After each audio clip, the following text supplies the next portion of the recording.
Halo, kembali lagi dengan Vinka Amelia. Jangan lupa sebelum menonton, like, comment, and subscribe. Ini aku akan membahas mengenai semantik, di mana aku akan membahas dua pembahasan. Yang pertama, faktor yang memudahkan perubahan makna bahasa. Yang kedua, yaitu penyebab perubahan makna bahasa. Untuk faktor yang memudahkan perubahan makna bahasa terdapat 3 faktor. Yang pertama, faktor kebetulan terjadi karena kebetulan ada, misalnya kata rawan yang biasanya digunakan untuk tulang rawan, tetapi sekarang digunakan banyak pasangan seperti rawan kecelakaan, rawan banjir, dan rawan pangan. Kedua, yaitu faktor kebutuhan terjadi karena dibutuhkan. Misalnya kata internet sekarang sedang eksis karena kebutuhan masyarakat digital saat ini. Meskipun dulunya sudah ada tetapi tidak sepopuler saat ini. Ketiga, yaitu faktor tabu terjadi karena makna tersebut kurang baik atau mengakibatkan keburukan. Misalnya kata kakus yang dianggap kurang baik ketika diucapkan saat makan. Sehingga muncul perubahan kamar belakang atau kamar kecil untuk menghindari kata tabu tersebut. Sedangkan untuk faktor lain yang memudahkan perubahan makna bahasa, yang pertama yaitu faktor sosial, disebabkan karena perkembangan makna kata tersebut di kalangan masyarakat. Misalnya, kata ambyar yang saat ini sedang mewakili rasa sakit hati. Kedua, yaitu faktor psikologi, disebabkan karena berkolerasi dengan emosi penuturnya, sekaligus memfasilitasi kata-kata yang bersifat tabu di kalangan masyarakat. Misalnya kata ya Lord atau Tuhan, yang sebagian pemuda untuk menghindari isu-isu agama yang sedang sensitif saat ini. Yaitu faktor sejarah terjadi karena adanya perkembangan kata di dalamnya. Misalnya kata volt dalam kelistrikan diambil dari nama penemunya yaitu Alessandro Voltas. Keempat, yaitu faktor kebahasaan terjadi karena proses fonologi, morfologi, dan sintaksis. Misalnya kata saya atau budak menjadi saya.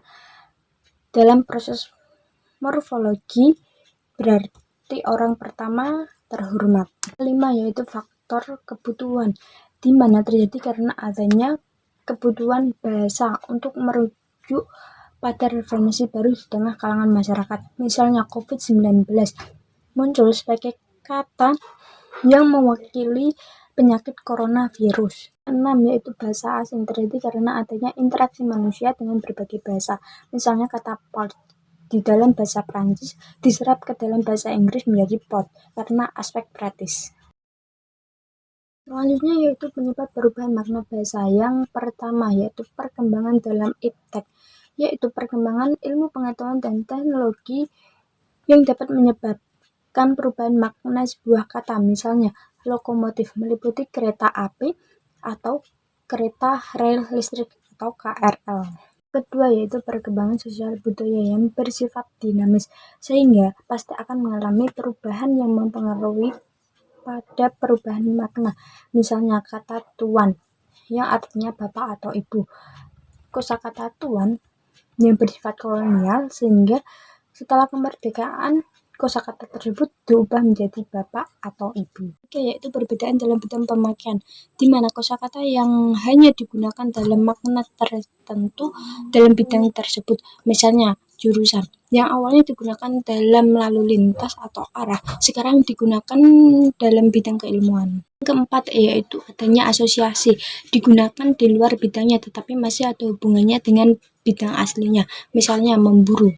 Memburu awalnya digunakan untuk seseorang yang sedang mencari buruan binatang, tetapi kosakata tersebut digunakan untuk polisi juga. 5, pertukaran tanggapan indera atau biasa disebut sinestesia.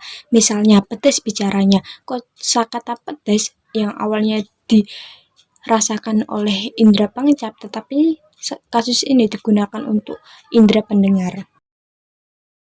6, perbedaan tanggapan akibat adanya tinggi rendahnya suatu kata. Misalnya kata bini dengan istri. Kata bini lebih rendah daripada kata istri. Ketujuh, adanya penyingkatan, yaitu suatu kata atau ungkapan yang tanpa disadari sudah disingkat. Misalnya Mendiknas atau Menteri Pendidikan Nasional, yang secara umum pengucapan tersebut sudah disingkat. Kedelapan, yaitu proses gramatikal, terjadi karena adanya proses gramatikal dalam suatu kata. Misalnya, kata rumah-rumahan yang berarti rumah mainan. Terakhir, pengembangan istilah biasanya memanfaatkan kata sebelumnya sehingga memberikan perubahan makna. Oke, sekian dari aku. Jangan lupa like, comment, and subscribe. Dan jangan lupa tonton video selanjutnya.